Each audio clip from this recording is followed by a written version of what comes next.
Hola hermanos, ¿cómo están? Dios les bendiga. Vamos a ver la clase de hoy. Ya vamos en la 18, ya mero terminamos. Y pues vamos a orar para dejar este tiempo en manos de Dios. Señor, te damos gracias por este día, Señor, porque podemos reunirnos para aprender de tu palabra, Señor. Así que muéstranos y guíanos a través de ella, Señor, para que podamos entender lo que tienes para nosotros y aplicarlo en nuestra vida. En nombre de tu Hijo Cristo Jesús. Amén. Bueno, hoy no va a estar tan larga, creo, la clase. Vamos a ver los dos libros de Crónicas, primera y segunda de Crónicas.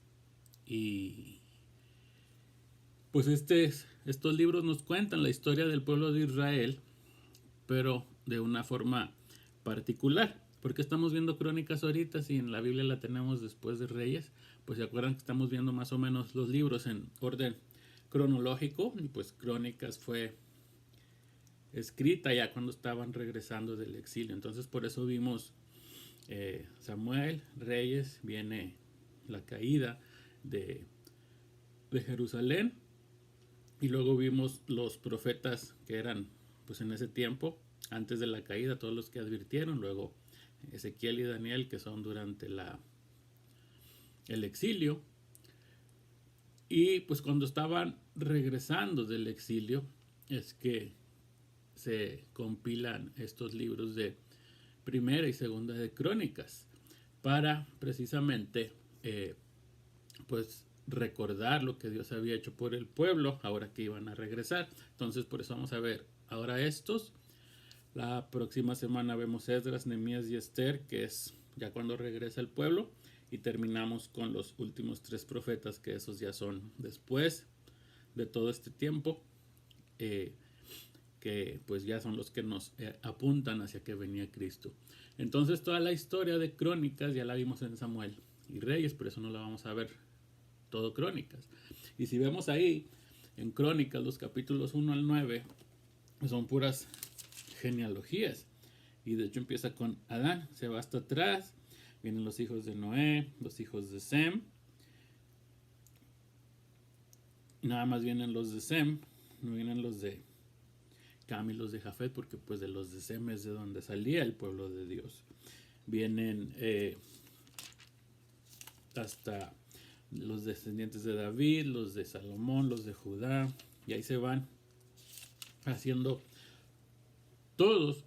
Y como les dije al principio, casi cuando veíamos Génesis, las genealogías a nosotros a lo mejor se nos hacen ahí tediosas y no la encontramos. O sea, ¿para qué quiero leer, por ejemplo, el 8, Primera de Crónicas 8:24, que nada más dice Ananías, Elam, Anatotías, Daías y Peniel?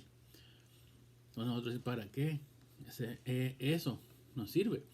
Pero pues para los hebreos las genealogías eran bien importantes porque trazaban su historia, veían sus antepasados. Y entonces aquí en Crónicas el propósito es que el pueblo de Dios vieran su linaje desde Adán, pasando por Noé, por Abraham, y que las personas que leyeran esto vieran que pues era su historia, que todo lo que había pasado sí era real, y que era la historia del pueblo de Dios, y pues que luego se dieran cuenta que ellos eran el pueblo de Dios. Y entonces vemos ahí 1 Crónicas 9, vean lo que dice 9:1: contado todo Israel por sus genealogías, fueron escritos en el libro de los reyes de Israel, y los de Judá fueron transportados a Babilonia por su rebelión.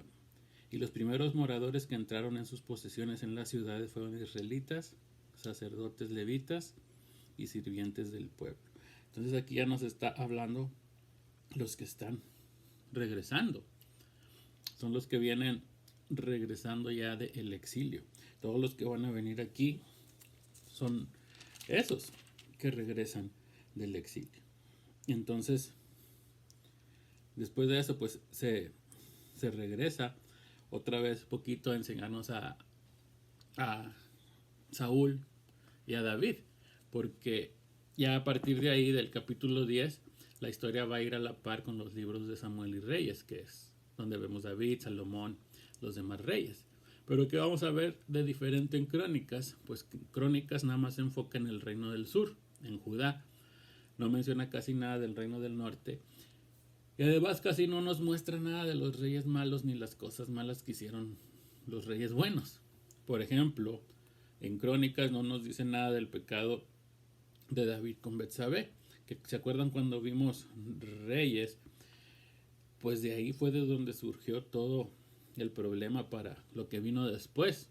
Pero en Crónicas no lo menciona, no menciona los problemas de David con sus hijos Absalón ni Adonías, no habla de las cosas malas que hizo Salomón, porque ese no es el propósito de Crónicas. O sea, el propósito de Crónicas es mostrar la fidelidad de Dios con su pueblo y mostrar que ahora que estaban regresando del exilio, el propósito de Dios y el plan de Dios era el mismo y que el plan de Dios seguía siendo el mismo, que de la descendencia de David iba a salir el Mesías, el que los salvara. Entonces, como les digo, si no acomodamos el libro de Crónicas cronológicamente, pues fue escrito en el tiempo cuando iban regresando del exilio, más o menos con Daniel. Y pues, ¿se acuerdan? Daniel vivía en Jerusalén y fue llevado cautivo con muchas otras personas a Babilonia. Luego Jerusalén fue destruida y algunos judíos empiezan a regresar para que Jerusalén sea restaurado. Y ahí es donde se escribe Crónicas. Mientras algunos judíos estaban regresando del cautiverio y otros se quedaban en Babilonia. Y fue escrito con el propósito de mostrar de que, a pesar de haber estado en el exilio, eran el pueblo de Dios y que Dios iba a cumplir su propósito con ellos. Entonces por eso vienen las genealogías ahí al inicio de Primera de Crónicas, porque con ellas pues el pueblo estaba recordando la historia. Y entonces vamos a repasar nosotros también rápido la historia, porque para ver en qué lugar estamos aquí. Y vemos, ¿se acuerdan? Génesis 1 y 2 nos hablan de la creación. Dios creó todo a partir de la nada. Y ahí viene Adán, que es Crónicas 1:1. Es el hombre creado a la imagen y semejanza de Dios. ¿Cuál era su propósito? Darle la gloria, la honra y la alabanza a Dios. Pero luego en Génesis 3 viene el pecado, que también es representado en la genealogía por Adán. Porque Adán pues, trató de vivir a su manera, no a lo que Dios había establecido, y entonces el resultado de ese pecado, pues la maldad empezó a extenderse. Lo tenemos Génesis 4 y 5, y cuando la maldad era tanta, pues Dios envía el diluvio en Génesis 6. A partir de Noé y su familia, entonces en Génesis 9 se tiene la oportunidad de un nuevo comienzo, pero la historia se repite otra vez, el hombre vuelve a desobedecer a Dios, Génesis 10 y 11, y entonces Dios les manda a Noé y a sus hijos que se esparcieran, poblaran la tierra, y ellos iban querían hacer lo contrario, querían juntarse todos en una torre y tratar de alcanzar a Dios, y Dios los termina dispersando. Más o menos en esta época vivió Job, y pues Job nos muestra la fe típica de ese tiempo, que era tratar de entender a Dios sin verdaderamente conocerlo. Después viene Abraham y su llamado en Génesis 12, que es donde se separa la historia, por así decirlo, porque la historia de Dios toma un nuevo rumbo. Dios le habla a Abraham, Abraham obedece, Dios hace un pacto con él, y este pacto muestra que Dios ahora iba a obrar ya no con toda la humanidad completa, sino por medio de Abraham y sus descendientes como pueblo escogido nada más. Y por medio de ellos Dios iba a bendecir a toda la humanidad. Entonces, por eso el pacto incluye una tierra prometida que es específica, una relación especial con Dios como Padre, y que de ese pueblo va a salir el Mesías, el Salvador para todas las personas. Se va a salir del pueblo escogido para todos. Entonces, a partir de ahí, pues Abraham y sus descendientes son llamados pueblo de Dios. Y pues ahora por su gracia nosotros también somos llamados pueblo de Dios.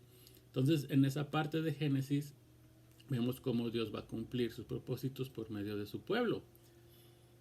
Y todo lo que pasa en medio al pueblo de Dios, pues es parte de sus propósitos también. O sea, el cautiverio en Egipto es parte del plan de Dios, la liberación en el Éxodo es parte del plan de Dios, dar la ley por medio de Moisés, parte del plan de Dios, vagar en el desierto, parte del plan de Dios, que una nueva generación entrar en la tierra prometida, parte del plan de Dios, gobiernen los jueces, después exigen tener un rey como todos los demás. Es parte del plan de Dios también. Y así llega el primer rey del pueblo, que es Saúl, que eso pues nos muestra que el pecado está en nosotros, y así lo vemos en 1 Crónicas, ahora sí ya. 10:13, 1 Crónicas 10:13 dice: así murió Saúl por su rebelión, con que prevaricó contra Jehová, contra la palabra de Jehová, la cual no guardó porque consultó a una adivina y no consultó a Jehová. Por esta causa lo mató y traspasó el reino a David, hijo de Isaí. Entonces Dios ahora sí le da a Israel un rey conforme a su corazón, a David. Y entonces de David es de quien nos habla todo el resto de Primera de Crónicas. Y ahí lo vemos en el capítulo 11, David empieza a ser rey. Se nos muestran sus guerreros, se trata de regresar el arca del pacto a Jerusalén. Nos dio las instrucciones especiales de Dios respecto a cómo la deberían de transportar, y Usa muere. Ya por fin la llevan a Jerusalén, se instala David en su palacio, decide construirle un templo a Dios, pero Dios le dice que no. Pero que él, o sea, Dios le va a construir una casa a David. Y entonces aquí es lo que vimos también en Samuel, del pacto davídico, que es bien importante en toda la Biblia, pero pues no por David, sino porque en el pacto davídico se nos revela que va a venir Cristo. Entonces la casa que Dios le va a construir a David es esa dinastía de reyes de donde va a venir Cristo. Y por eso Crónicas se enfoca nada más en el reino de Judá. Esa fue toda la dinastía de David y de donde vendría Cristo. Entonces después de aquí vienen todas las victorias, conquistas de David, todo lo que hizo, incluido un censo que no debería. Y aunque David tenía el deseo de construir el templo años atrás y Dios le dijo que no, pues David no se enfocó en eso. No se enfocó en lo que Dios le dijo que no, sino se enfocó en todo lo demás que Dios le dijo que sí. Y entonces David aceptó el plan de Dios, le agradeció y siguió adorando. Y a veces a nosotros nos pasa al revés. Queremos algo, tenemos un deseo, Dios nos dice que no, ¿y qué hacemos? Nos quejamos, repelamos, preguntamos y estamos, por así decirlo, insatisfechos con Dios. Y entonces, acá en 1 Crónicas ya 28 y 29, David ya está viejito, ya está a punto de terminar su reinado y su vida también. Y le da instrucciones a Salomón, que es el que va a gobernar en su lugar.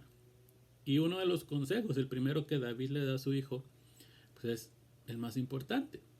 1 Crónicas 28:9 le dice: y tú, Salomón, hijo mío, reconoce al Dios de tu padre y sírvele con corazón perfecto y con ánimo voluntario. Porque Jehová escudriña los corazones de todos y entiende todo intento de los pensamientos. Si tú le buscares, lo hallarás, mas si lo dejares, él te desechará para siempre. Entonces, ¿qué es lo que le está diciendo David a Salomón? Conoce a Dios. Dice: sí, vas a estar muy ocupado como rey, vas a tener muchas cosas que hacer, vas a tener que andar de aquí para allá, pero tu prioridad debe ser conocer a Dios. Y es lo que pues nosotros le debemos de decir a nuestros hijos, y debe ser nuestra forma de vivir también si no tenemos hijos, que nuestra prioridad sea Dios. Conocer a Dios debe ser nuestra prioridad. Y entonces después David le dice a Salomón que pues, Salomón es el que va a construir el templo, en el 28:10. Mira pues ahora que Jehová te ha elegido para que edifiques casa para el santuario. Esfuérzate y hazla.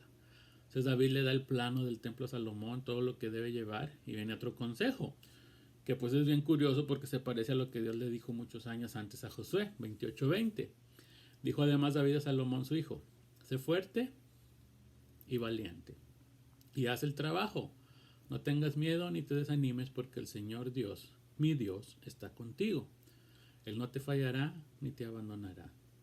Él se asegurará de que todo el trabajo relacionado con el templo del Señor termine correctamente. Entonces David, como vemos, conocía a Dios, quería que su hijo lo siguiera conociendo de igual manera y le da ánimos para construir el templo. Y entonces al final David termina con una oración de alabanza a Dios por todo lo que Dios ha hecho en su vida. Y aquí es donde les digo que David no se quedó con lo que Dios no lo permitió hacer, sino con lo que sí pudo hacer durante su vida. Y entonces el capítulo 29 pues es la oración de David. Y David termina diciendo 29:10: tuyos, oh Señor, 29:11, perdón, son la grandeza, el poder, la gloria, la victoria y la majestad. Todo lo que hay en los cielos y en la tierra es tuyo, oh Señor, y este es tu reino. Te adoramos como el que está por sobre todas las cosas. La riqueza y el honor solo vienen de ti, porque tú gobiernas todo. El poder y la fuerza están en tus manos y según tu criterio, la gente llega a ser poderosa y recibe fuerzas. Que fue lo contrario a lo que vimos la semana pasada con Nabucodonosor. ¿Se acuerdan de que yo levanté este reino y todo esto que tengo muy bonito es por mí? Aquí David nos demuestra lo contrario. Dios es el que debe ser exaltado. Dios es el que debe de recibir la gloria, la honra y el honor. ¿Por qué? Pues por lo que Él ha hecho, por lo que está haciendo y por lo que hará. Y es que a veces se nos olvida darle la gloria a Dios. Estamos pasando ciertas situaciones que no queremos, o porque Dios dice que no, o porque no pasa lo que esperamos, y entonces no le damos la gloria. Pero también está la otra parte, o nos está yendo muy bien, porque Dios nos ha bendecido y porque tenemos cosas y creemos que son de nosotros y por nosotros y tampoco le damos la gloria. Pero aquí con David vemos que al final de su vida le da la gloria a Dios y pues eso es lo que nosotros debemos hacer también. Y entonces termina Primera de Crónicas, vamos a pasar a Segunda de Crónicas. Segunda de Crónicas empieza con Salomón reinando, pidiendo sabiduría, construyendo el templo. Luego lleva el arca al templo, dedica el templo. Y en el capítulo 7 es ahora el pacto de Dios, pero con Salomón. Y viene el versículo ese bien famoso, Segunda de Crónicas 7:14. Si se humillare mi pueblo sobre el cual mi nombre es invocado, y oraren y buscaren mi rostro, y se convirtieren de sus malos caminos, entonces yo oiré desde los cielos, y perdonaré sus pecados, y sanaré su tierra. ¿Qué es lo que estamos viendo? Que Dios siempre pide lo mismo: humillarse ante Él, buscar su rostro, convertirnos de nuestros malos caminos. Y Él va a estar ahí con nosotros. Y entonces Salomón se sigue haciendo famoso, se sigue creciendo en riqueza, la reina de Saba lo visita. Luego Salomón muere y el reino se divide.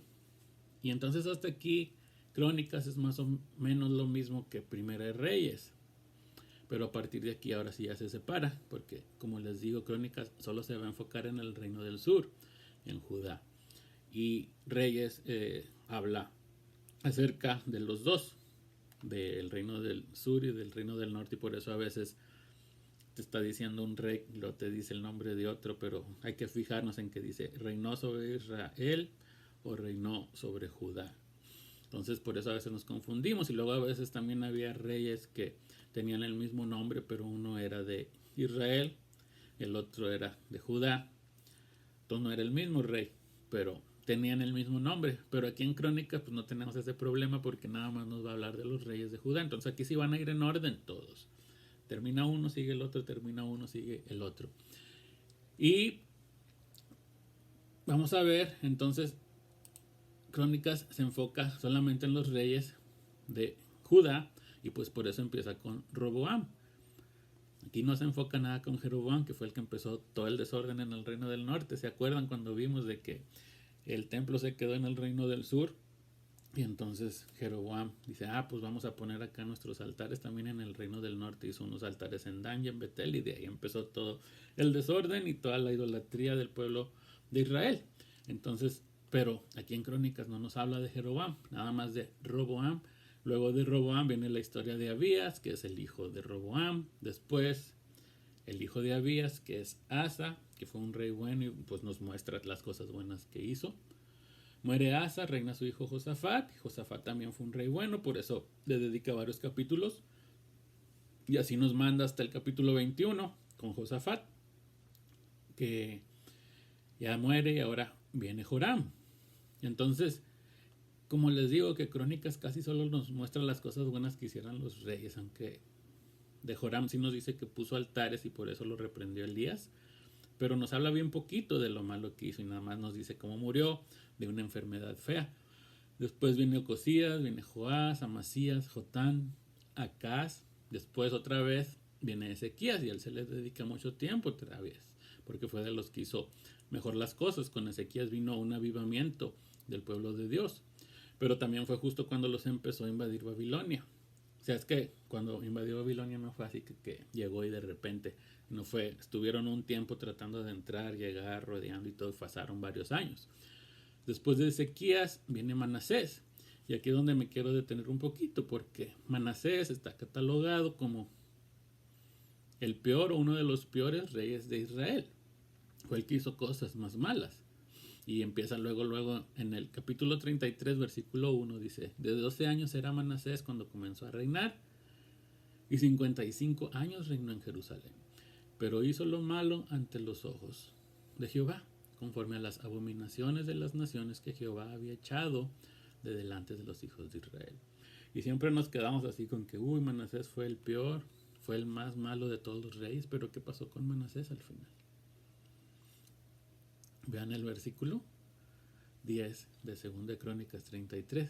El Señor habló a Manasés y a sus pueblos, a su pueblo, pero ellos no hicieron caso. Por eso el Señor hizo venir contra ellos a los comandantes del ejército del rey de Asiria, que capturaron a Manasés con garfios, lo ataron con cadenas de bronce y lo llevaron a Babilonia. ¿Y qué pasó con Manasés? Versículo 12. Cuando estaba en su angustia, imploró al Señor su Dios y se humilló grandemente delante del Dios de sus padres. De Manasés se humilló ante Dios. Y cuando oró a él, Dios se conmovió por su ruego, oyó su súplica y lo trajo de nuevo a Jerusalén, a su reino. Entonces Manasés supo que el Señor era Dios. Manasés conoció a Dios al final. ¿Y qué hizo Manasés después de esto? Edificó la muralla exterior de la ciudad de David al occidente de Gijón en el valle, hasta la entrada de la puerta del pescado, y rodeó con ella el Ofel y la hizo muy alta. Puso comandantes, también quitó los dioses extranjeros y el ídolo de la casa del Señor, así como todos los altares que había edificado en el monte de la casa del Señor y en Jerusalén, y los arrojó fuera de la ciudad. O sea, Manasés quitó los mismos altares que él había puesto. A otros dioses los quitó. Y luego dice el versículo 16, reparó el altar del Señor, sacrificó sobre él ofrendas de paz y ofrendas de gratitud, y ordenó a Judá que sirviera al Señor, Dios de Israel. O sea, Manasés al final fue a quitar todos los ídolos, se rindió a Dios y les dijo a todo el pueblo, sirvan a Dios. Entonces, Manasés, pues el rey más malo en la historia del pueblo de Dios, también alcanzó misericordia. ¿Por qué? Porque se humilló ante Dios. Y entonces es donde vemos a veces de que qué nos hace pensar que alguien no va a alcanzar misericordia, o que nosotros no vamos a alcanzarla. Entonces, ¿qué es lo que tenemos que hacer? Pues tener nuestras prioridades claras, lo que Dios le acababa, lo que Dios le dijo a Salomón antes, buscarle, humillarnos ante Él, y Él va a obrar en nuestra vida. Y no es por lo que nosotros tengamos o por lo que nosotros podamos hacer, porque vemos el ejemplo con David y con Nabucodonosor, sino todo esto es gracias a lo que Cristo hace, gracias a lo que Dios hace a través de nosotros. Entonces vemos, Manasés también alcanzó misericordia, porque pues así es Dios. Como vimos, Dios no quiere que nadie se pierda. Nosotros somos los que a veces pensamos que sí, que Dios quiere que alguien se pierda, pero Dios no quiere que nadie se pierda. Solamente tenemos que buscarlo y humillarnos ante Él. Entonces después de Manasés viene Amón, que dice que también hizo lo malo, pero como hizo lo malo le dedican bien poquito, porque no se humilló ante Dios como Manasés. Después de Amón sigue Josías, que fue el que empezó a reinar a los 8 años, hizo muchas cosas buenas, se encontró el libro de la ley, ahí vio que debían celebrar la Pascua y no lo habían hecho, entonces la instituye nuevamente. Y de Josías viene Joacás, Joacim y Joaquín, que Joaquín es llevado cautivo a Babilonia, y luego sigue Sedequías, y ahí se acaba el reino dividido porque cae. Y termina casi 2 Crónicas en el capítulo 36, Versículo 20 dice: los que escaparon de la espada fueron llevados cautivos a Babilonia y fueron siervos de él y de sus hijos hasta que vino el reino de los persas. Desde aquí es ya donde cae Jerusalén, se llevan a todos. Pero vean, dice, para que se cumpliese la palabra de Jehová por boca de Jeremías. O sea, todo esto era plan de Dios, es lo que los profetas habían estado diciendo. Hasta que la tierra hubo gozado reposo, porque todo el tiempo de su asolamiento reposó hasta que los 70 años fueron cumplidos. Y entonces se brinca Crónicas muchos años, porque del versículo 21 al 22 pasan muchos años. Pero es para darnos el final de la historia. ¿Cuál es el final de la historia? Mas, al primer año de Ciro, rey de los persas, para que se cumpliese la palabra de Jehová por boca de Jeremías, Jehová despertó el espíritu de Ciro, rey de los persas, el cual hizo pregonar de palabra y también por escrito por todo su reino, diciendo: así dice Ciro, rey de los persas: Jehová, el Dios de los cielos, me ha dado todos los reinos de la tierra y él me ha mandado que le edifique casa en Jerusalén, que está en Judá. Quien haya entre vosotros de todo su pueblo, sea Jehová su Dios con él y suba. Es aquí que es Ciro diciéndole a los judíos: vayan, regresen a Jerusalén, edifíquenla nuevamente. Ese es el final del cautiverio. Y ahí vemos que todo era parte del plan de Dios. Lo que Dios quería era que su pueblo se volviera a él. Y vemos que reyes buenos trataron, reyes malos que Dios los castigó para que el pueblo viera por lo que les esperaba. Pero también vemos reyes malos que terminaron humillándose a Dios. Pero el pueblo no lo hizo.